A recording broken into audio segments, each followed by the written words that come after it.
Hello दोस्तों, आज हम सीखने वाले हैं गुणनखंड। तो ऐसे गुणनखंड के लिए सबसे पहले आप इस संख्या को और इस संख्या को आपस में गुणा करके देखेंगे। दोनों का गुणा कितना हो रहा है, जैसे 2 गुणा 3, इनका गुणा कितना आ रहा है, 6 आ रहा है। तो हम ऐसी संख्या देखेंगे कि उन संख्याओं का गुणा करने पर तो 6 आना चाहिए और जोड़ और घटा करने पर 7 आना चाहिए। कोई भी दो संख्याओं को आपस में ऐसे गुणा करके देखेंगे जिसमें गुणा करने पर 6 आता हो और जोड़ और घटा करने पर उनका जो योग है वो कितना आता हो, 7 आता हो। अब जैसे 2 और 3 ये भी हैं, इनमें भी 6 आ रहा है। 2 और 3 को गुणा करने पे 6 आ रहा है, लेकिन 2 और 3 को अगर प्लस करते हो तो ये 5 आता है, और 3 और 2 को अगर माइनस करते हो तो ये 1 आता है। तो इनमें से ये टुकड़े नहीं हैं इसके। हमें ऐसी संख्या चाहिए जिनको गुणा करने पे 6 आता हो और उन्हीं संख्या का जोड़ या घटा करने पे 7 आता हो। तो ऐसी संख्या जैसे 6 गुणा 1 करोगे, इधर कर देता हूँ, 6 गुणा 1 करोगे तो 6 आता है, और 6 में अगर 1 जोड़ोगे तो कितना आता है, 7 है। तो हमारे टुकड़े कितने हो जाएंगे, 6 और 1। अब देखो इसे, तो इनके टुकड़े कर लेंगे हम।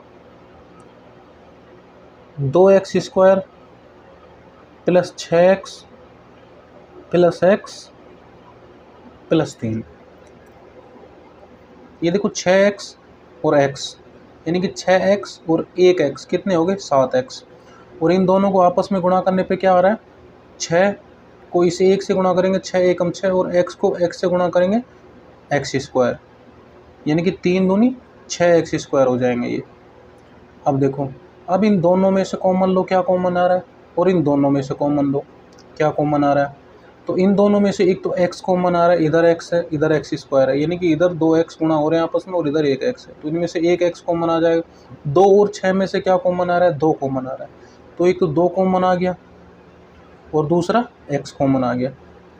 तो इसमें अगर इसका भाग देंगे तो 2 से 2 कट गया, 1x से 1x कट गया, कितना बच गया, x बच गया।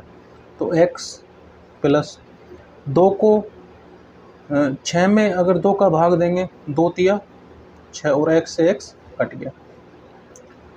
अब आगे देखो प्लस, अब देखो यहाँ 1 है, यहाँ 3 है, क्या कॉमन आ रहा है, 1 कॉमन आ रहा है। x में अगर 1 का भाग देंगे तो x ही आएगा, इधर भी प्लस है और इधर भी प्लस है, तो यहाँ भी प्लस आएगा। 3 में 1 का भाग देंगे तो 3 आएगा। एक बात याद रखना, ऐसे गुणनखंड करते समय हमें ये जो कोष्टक वाली जो संख्या है ये सेम आनी चाहिए।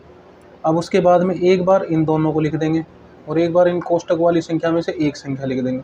इन दोनों में से लिखेंगे 2x प्लस 1 और एक कोष्टक वाली संख्या x प्लस 3, x प्लस 3।